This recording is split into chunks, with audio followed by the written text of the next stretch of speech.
اسی طرح حکومتیں جب بینکوں سے قرض لیتی ہے یعنی مالیاتی اداروں سے قرض لیتی ہے اور ان کے ساتھ ہی ایک مخصوص مدت کا کانٹریکٹ کرتی ہے کہ فلاں سال کی فلاں تاریخ تک آپ کے پیسے سود سمیت واپس مل جائیں گے. IMF جیسے ادارے قرض کے معاہدے کے ساتھ شرائط کی ایک طویل فہرست آپ کو دیتے ہیں, اس ملک کو دیتے ہیں کہ بھائی یہ ہماری شرطیں ہیں, اگر ان کو پورا کرو گے تو قرض دیتے ہیں. لیکن قرض اور سود کی واپسی یکمشت نہیں بلکہ قسط وار ہوتی ہے. اندرونی قرضہ تو حکومت زیادہ نوٹ چھاپ کر بھی ادا کر دیتی ہے یا پھر بینکوں پر اثر و رسوخ استعمال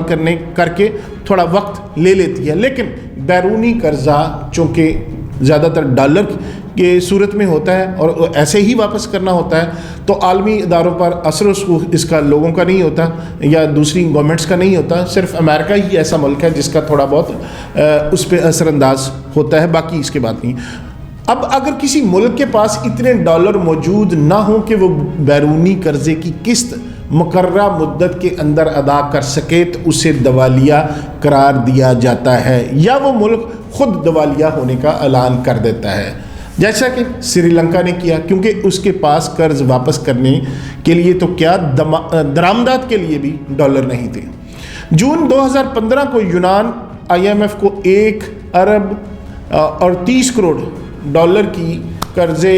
واپس نہ کر سکا تو اسے دیوالیہ قرار دے دیا گیا اور IMF نے بھی مزید قرض دینے سے انکار کر دیا. اسی طرح حکومتیں سرمایہ اکٹھے کرنے کے لیے عالمی مارکیٹ میں بانڈ جاری کرتی ہے جب انہوں نے اپنے قرضے دینے ہوتے, جس پر سرمایہ کاروں کو منافع دینا پڑتا ہے. کئی بار مالی مشکلات کی شکار حکومتیں منافع ادا نہیں کر پاتی تو کہا جاتا ہے کہ فلاں ملک فارن ایکسچینج بانڈ میں ڈیفالٹ کر گیا. اگر ملک کے دیوالیہ ہونے سے پہلے جو علامات کسی بھی ملک کے جو دیوالیہ ہونے سے پہلے جو علامات ظاہر ہوتی ہیں ان میں سب سے جو بڑی علامت ہے کسی ملک کے پاس زر مبادلہ کی ذخائر اور ان کے مقابلے میں بیرونی قرضوں کی کتنی قسطیں ہیں اور ان پر سود کی کتنی ادائیگی ہونی ہے.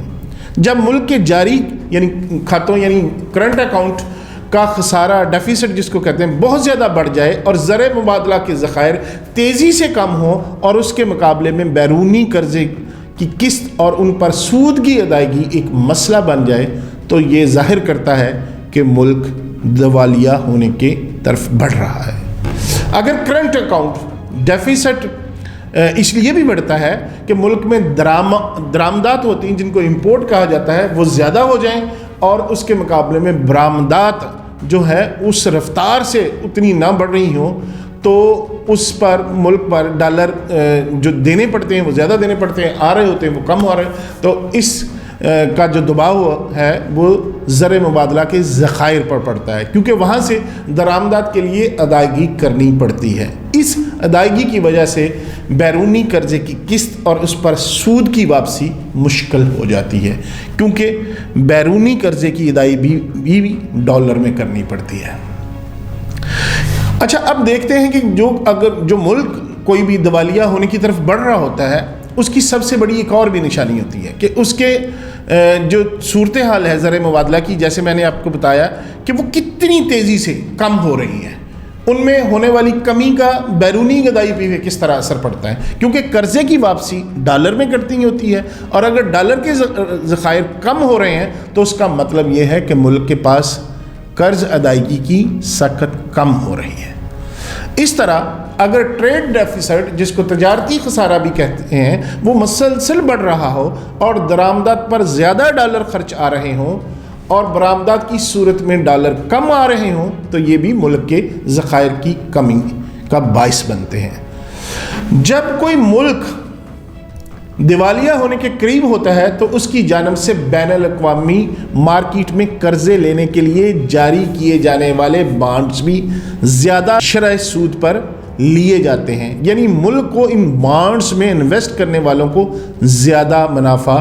دینا پڑتا ہے. یہ میں نے آپ کو پہلے بھی بتایا. اور بین الاقوامی کریڈٹ ریٹنگ ایجنسیوں کی جانب سے اس ملک کی ریٹنگ کم کر دی جاتی ہے. دیوالیہ ہونے کے کیا منفی اثرات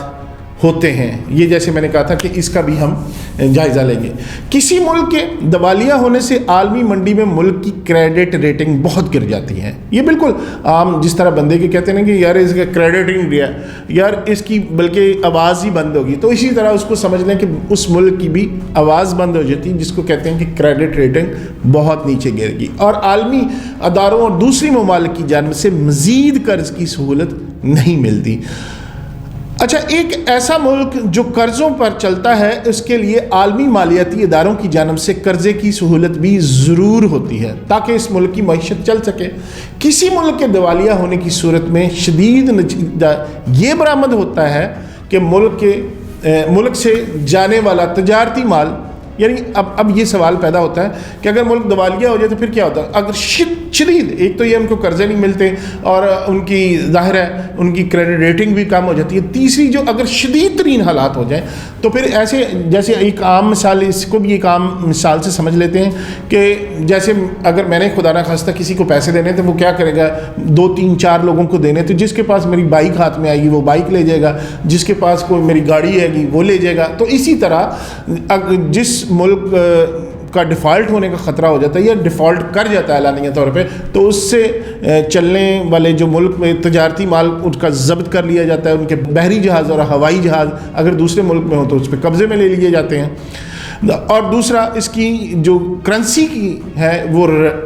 قدر جو ہے اس کی ویلیو روزانہ کی بنیاد پر بہت تیزی سے گرنا شروع ہو جاتی ہے. جیسا کہ وینزویلا میں آپ نے دیکھا ہوگا جب یہ ملک دیوالیہ ہو تو اس کی کرنسی اس قدر بے وقت ہو گئی تھی کہ یہ سڑکوں پر بکھری رہتی تھی اور لوگ اس پر چلا کرتے تھے. اب سوال شروع میں ہم نے ڈسکس کیے تھے کہ کیا ایک ملک اگر دوبارہ جو ڈیفالٹ کر جاتا ہے دوبارہ ترقی کر سکتا ہے. تو جیسے میں نے آپ کو بتایا کہ 1960 سے لے کر اب تک 147 ملک ہیں جو ڈیفالٹ کر چکے ہیں. لیکن اس کے ساتھ ساتھ بہت سے ممالک ایسے ہیں جو اس وقت ترقی یافتہ ممالک ہیں, وہ بھی ڈیفالٹ کرنے کے بعد اس وقت ترقی یافتہ ملکوں کی صف میں شامل ہیں. تو ایسی بات نہیں ہے کہ اگر خدا نہ خواستہ کو ملک ڈیفالٹ کر جائے تو وہ دوبارہ ترقی نہیں کر سکتا, ایسی بات نہیں ہے. تقریباً اگر دیکھا جائے بڑی بڑی ایون رشیا, یہ میں اگلی ویڈیو میں آپ کو بتاؤں گا کہ کون سے ممالک کتنی دفعہ ڈیفالٹ کر چکے ہیں, ان بڑے بڑے ممالک کے نام ہیں اور کیسے ڈیفالٹ کیا, یہ میں اگلی ویڈیو میں آپ سے ڈسکس کروں گا. تو ایک اور سوال کہ جو بینکوں میں پیسے پڑے ہوئے ہیں لوگوں کے, بہت سے واٹس ایپ گروپس میں اور بہت سے ہمارے اس طرح کی سوشل میڈیا پہ یہ آ رہی ہیں کہ یار وہ اگر میرے پیسے نکلوا لیں, اگر بینکوں میں خدا نہ خواستہ پاکستان ڈیفالٹ کر گیا تو وہ بینکس میں جو ہمارے پیسے پڑے ہوئے ہیں کہیں وہ اس کو منجمد نہ کر دیا جائے, وہ ہمیں واپس ہی نہ ملے, تو لوگ دھڑا دھڑ نکلوانا شروع کر دیتے ہیں جس کو رن آف بینکنگ کہتے ہیں. تو یہ ایسی بات نہیں ہوتی کیونکہ یہ آپ کے پیسے اندرونی کرنسی میں ہوتے ہیں تو اس کے پیسوں پہ کوئی فرق نہیں پڑتا. وہ اگر ایسی بات ہو تو مطلب زیادہ سے زیادہ کیا ہوگا, مشینری تو آپ کے گورنمنٹ کے پاس ہوتی ہے, وہ زیادہ نوٹ چھاپ کر یہ پیسے تو واپس کر سکتی ہیں, لہٰذا بینک پیسے نہیں اس طرح منجمد نہیں کرتے, لہٰذا اس میں بھی پریشان ہونے والی اور ادھر ادھر کی باتوں میں دھیان دینے کی ضرورت نہیں ہے. اکبر امپورٹنٹ بات یہ کہ پاکستان کے ڈیفالٹ ہونے کا کوئی خطرہ ہے یا نہیں ہے, تو یہ الحمدللہ آج اسحاق ڈار صاحب نے بھی پریس کانفرنس کی اور بڑے وثوق سے انہوں نے کہا کہ یہ پاکستان ایسے کوئی امکانات نہیں ہے, ہمارے امکانات اس سے زیادہ تھے جب ہم نے ایٹمی دھماکے 1998 میں کیے, اس وقت پاکستان کے ڈیفالٹ ہونے کا خطرہ زیادہ تھا. دوسرا اس کے اثرات یہ پڑتے ہیں کہ آپ نے دیکھا ہوگا کہ جیسے ہی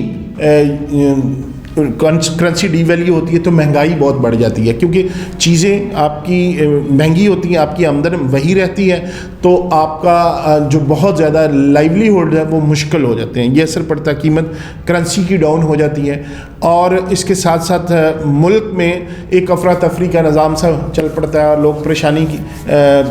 ظاہر کرنا شروع کر دیتے ہیں کہ خدا نہ خواستہ پتہ نہیں کیا ہو گیا. تو یہ قوموں پہ یہ چھوٹے موٹے معاملات ہوتے رہتے ہیں اور مشکل وقت آتے ہی رہتے ہیں, پریشان ہونے کی ضرورت نہیں ہے. ہمارے انشاءاللہ پاکستان کو کچھ نہیں ہونے والا, نہ یہ ڈیفالٹ کرے گا اور نہ ہی ظاہر جو امکان ظاہر کیا گیا تھا اس کے ڈیفالٹ ہونے کا, جس طرح میں نے شروع میں بتایا کہ یہ بھی سوال تھا, تو وہ صرف اس لیے کہ ہمارے ریزروز کم تھے, ہمارے پاس ظاہر قرضوں کی قسطوں کے پیسے نہیں ہیں, ڈالر کم ہے, تو اس لیے یہ لوگ ظاہر ہے جب پولیٹیکل انسٹیبلٹی ہے اور اس میں لوگوں کو یہ خطرات بڑھ رہے ہیں کہ یار اور جو بیرونی سرمایہ کار ہے وہ نہیں آ رہا ہے، تو ان ساری چیزوں کو دیکھتے ہوئے یہ ایک دوسرے پہ حکومت الزام لگا رہی تھی کہ پاکستان ڈیفالٹ کی طرف جا رہا ہے. تو آج وزیر خارجہ نے آ کر یہ کہا کہ انشاءاللہ جون تک تھوڑا مشکل حالات ہوں گے، جون سے یعنی 6 مہینوں کے اندر اندر پاکستان بہترین پوزیشن میں آ جائے گا انشاءاللہ. تو اگلی ویڈیو میں ہم ڈسکس کریں گے کہ کون سے ممالک میں کیا کیا کب کب وہ ڈیفالٹ ہوئے، تو ڈیٹیل کے ساتھ اس پہ گپ شپ کی. اب تک کے لیے اتنا ہی. خدا حافظ.